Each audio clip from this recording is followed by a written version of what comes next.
Want to know why 90% of people fail at networking and why introverts hate it? Because they think networking is trying to make a sale instead of making a connection. And that's just the first deadly mistake I'm going to reveal today. Hey, coach, I'm Ronnie Noize, and I've been coaching for over 20 years. During that time, I've written 2 books on networking and led dozens of networking classes and workshops. Today, I'm going to reveal the secrets of networking that actually work for coaches, even introverted coaches like me. Now, whether you're a life coach, a business coach, a health coach, or any other flavor of coach, you'll discover exactly where to show up, how to show up, and what to do when you get there. Plus, I'll reveal the 3 biggest networking mistakes that are sabotaging your coaching business right now. As Dale Carnegie said, there are 4 ways and only 4 ways in which we have contact with the world. We are evaluated and classified by these 4 contacts: what we do, how we look, what we say, and how we say it. Dale was so right. So let's make sure all 4 are working for you, not against you. First, let's get this straight. Networking is a process, not an event. It's not speed sales. It's not one and done hit and run meetings. It's not a transaction. The purpose of networking is connecting to serve, share, and support. The process of networking is establishing connections and building relationships that create a shared social debt between participants. Dr. Richard Weissman calls this one of the pillars of good luck, and he's absolutely right. And here's what's really exciting. Networking has a compound effect. One good connection doesn't just give you one referral. It opens the doors to their entire network. I've seen coaches get dozens of clients from a single strategic relationship because that person became their biggest champion and referral partner. Not only have I seen this happen over and over again, it's happened to me. Networking is how I built my new coaching business from scratch, as I mentioned in an earlier video. But most people don't really get networking and make deadly mistake after mistake when they finally decide to give networking a shot. For example, mistake number 1, trying to make a sale instead of a connection. Networking is not selling, so stop pitching and start connecting. Keith Ferrazzi nailed it in his book, Never Eat Alone, when he said, the currency of real networking is not greed, but generosity. That's why your networking agenda should be to help others, not hunt for immediate sales. Remember, connect to serve, share, and support. Mistake number 2, talking too much and not listening. As the ancient Greek philosopher Zeno said, we have 2 ears and 1 mouth so that we can listen twice as much as we speak. That's some good advice, especially when you're out there trying to connect. And mistake number 3, not following up. In networking, the real magic happens after the event. No follow-up means no relationship. No relationship means no referrals and no point. If you're not following up, you're wasting time, effort, and opportunity. Don't ghost your relationships before you even get a chance to develop them. How? I'll share my follow-up formula in just a bit. Now, where should coaches actually network? Let's talk about where you need to show up. Not your book club, not your homeowners association. Those aren't for business networking. And if you do try to make it about work, that's trespassing on hospitality and violating the social contracts of those groups. You'll be seen as a predator, not a participant. The single best place for new coaches to network is local leads groups. And here's why. Local leads groups are designed for referral. That's why they exist.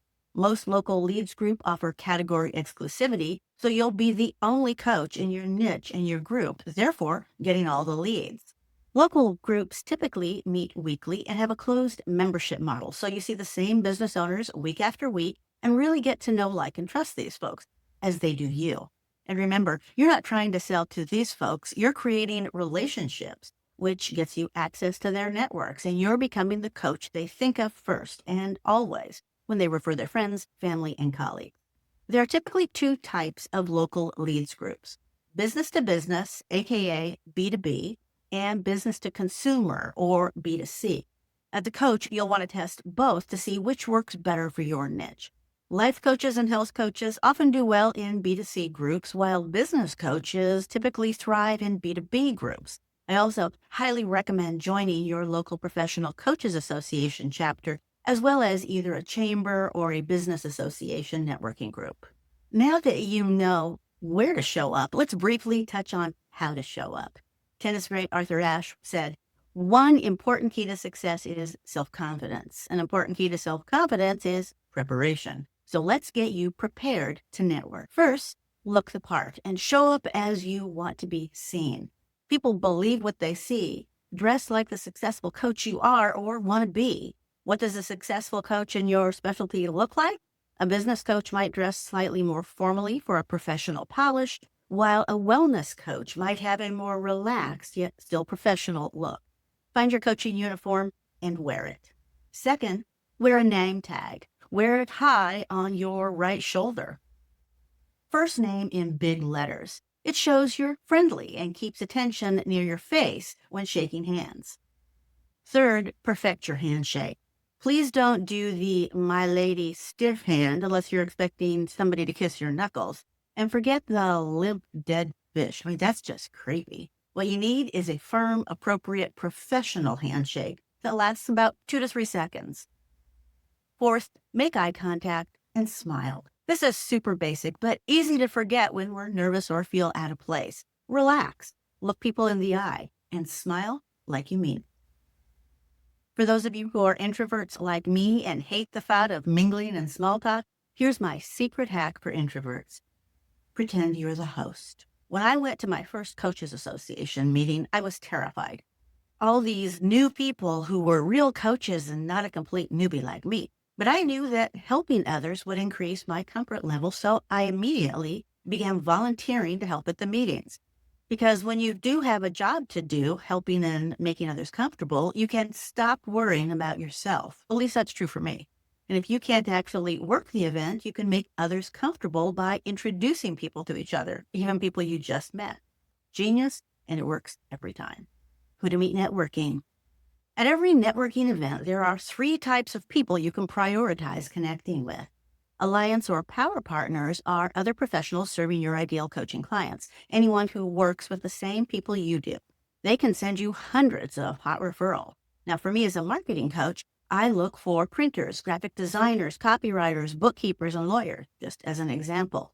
A great way to identify these people is to ask them about who they work with and who's a great referral for them. The most overlooked but second most important category, in my opinion, in networking is your peers. Other coaches who serve different niches or use different approaches. A life coach and a business coach can refer to each other constantly. Heck, I had 5 other marketing coaches that I referred to frequently, and I got plenty of referrals from them as well. Think collaboration, not competition. Abundance, not scarcity. There's enough for everybody. The third category is prospects, the people who fit your ideal coaching client profile and are actively seeking the transformation, growth, or results in your area of expertise. Keep in mind that you're not there being networking meeting to pitch, but to serve, share, or support. Maybe mention a freebie you've got, but don't get pushy. When's the last time you went to a networking event hoping to get locked into a sales conversation? That said, lots of people told me at networking events that they liked what I said when I introduced myself, and they had questions and wanted to talk with me. So later, I followed up after the meeting and set up sales consults. But I didn't waste time trying to sell at meetings. That type of predatory behavior damages your reputation so fast. One last word about preparation. Be sure to bring these 5 essential networking tools with you to meetings. Number 1, business cards with your contact info so people can find or connect with you after the meeting. 2, paper and pen for notes, mainly reminders to yourself about who you met and next steps, if any. 3, a name tag, or make one at the meeting with your first name in huge letters. 4, your phone so you can take a couple of photos at the event, maybe with people, maybe of the sponsor table or whatever looks interesting in the room. And 5, scripts you've memorized about how you're going to introduce yourself, how you're going to answer the what do you do question, and how to talk to complete strangers. And when I say memorized, I don't mean that you rattle off a script like a robot. I mean that you have a good idea how you want to answer common questions, so you don't freeze or babble or say something stupid, because without preparation, that can happen. I see it all the time, and it's totally happened to me. Spoiler alert, it didn't make a good impression. As I mentioned earlier, the real networking happens after the event. So here's what to do. Number 1, update your CRM and add your contacts while your memories are fresh. You're not adding people to your mailing list, but you are capturing names and contact information for your networking. 2, send individual personal follow-up emails or texts, not group emails to everybody, but individually. Like, nice to meet you, good to see you, let's get together, supplying a resource they asked for, things like that. 3, for potential alliance or power partners, call to set up a one-on-one meeting, even if you've already emailed them. And finally, number 4, connect thoughtfully on social media. Friend or follow your new connections. A bonus points for you if you can post something nice about the meeting with a photo and tag the others. As Zig Ziglar said, you can have everything in life you want if you will just help enough other people get what they want. Remember, networking isn't about what you can get, it's about what you can give. Networking is connecting to serve, share, and support. As coaches, we're natural connectors and helpers. Use those skills in your networking. Show up consistently, follow up religiously, and refer often. And you'll probably find, just like I did, that the rewards of networking are enormous. Real personal confidence, great relationships, and participation in a wonderful, supportive community, as well as a very profitable business building strategy, especially in relation to the time and effort spent. Bottom line, networking is very good for coaches and very good for our businesses. Want more help? I've got what you need to get started with referrals in this 3-piece abbreviated excerpt of my networking toolkit designed for coaching businesses like yours and mine. The exact 3 tools I use to fill my brand new coaching practice with 29 clients in just 6 weeks through networking.